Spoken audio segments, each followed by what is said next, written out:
ಮನೆಯಲ್ಲಿ ಈಸಿಯಾಗಿ street style chicken momos ಹೆಂಗೆ ಮಾಡೋದಂತ ನೋಡೋಣ ಬನ್ನಿ. 1-2 ಕಪ್ ಮೈದಾ ಹಿಟ್ಟಿಗೆ ಸ್ವಲ್ಪ ಉಪ್ಪು ಸ್ವಲ್ಪ ನೀರು ಹಾಕ್ಕೊಂಡು ಚಪಾತಿ ಹಿಟ್ಟು ಥರ ಚೆನ್ನಾಗಿ ಕಲಿಸ್ಕೊಳ್ಳಿ. ಗಟ್ಟಿಯಾಗಿ ಕಲಿಸ್ಕೊಳ್ಳಿ, ಯಾಕಂದರೆ ಅದು ಮೋಮೋಸ್ ಫೋಲ್ಡಿಂಗ್ ಮಾಡಬೇಕಾದ್ರೆ ಅದು ಶೀಟ್ ಥರ ಚೆನ್ನಾಗಿ ಬರಬೇಕು.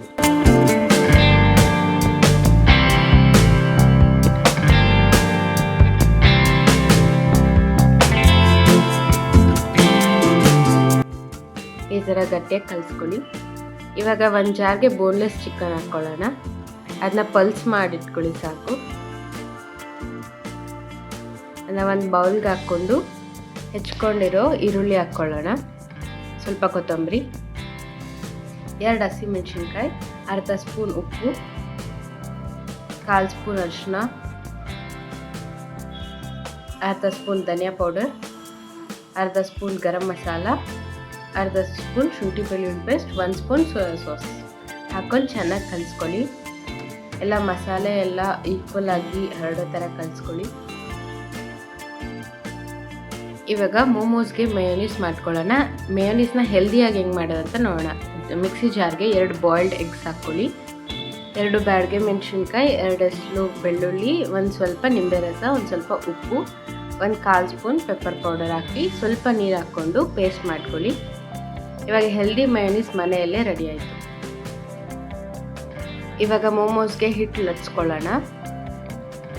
ಇಲ್ಲಿ ಕಾಯಲ್ಲಿ ಎಷ್ಟು ತೊಗೊಂಡಿದ್ದೀನಿ ಅಷ್ಟು ಚಿಕ್ಕದೇ ಸಾಕು ಶೀಟ್ ಥರ ಮಾಡೋಕ್ಕೆ. ಇವಾಗ ಚಪಾತಿ ಹಿಟ್ಟು ಥರ ಒಂದು ಸ್ವಲ್ಪ ಜಾಸ್ತಿನೇ ಹಿಟ್ಟು ಹಾಕ್ಕೊಂಡು ಶೀಟ್ ಥರ ಬರೋದಕ್ಕೆ ಲಟ್ಸ್ಕೊಳ್ಳಿ.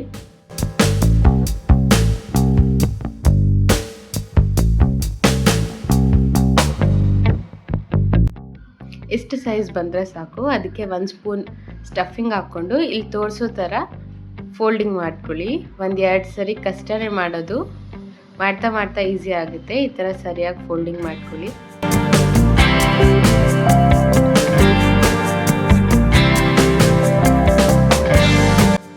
ಇವಾಗ ಸ್ಟಫಿಂಗ್ ಎಷ್ಟಾಗುತ್ತೋ ಅಷ್ಟಿಗೆಲ್ಲನೂ ನಾನು ಮೋಮೋಸ್ ಶೇಪ್ಸ್ ಮಾಡ್ಕೊಂಡಿದ್ದೀನಿ.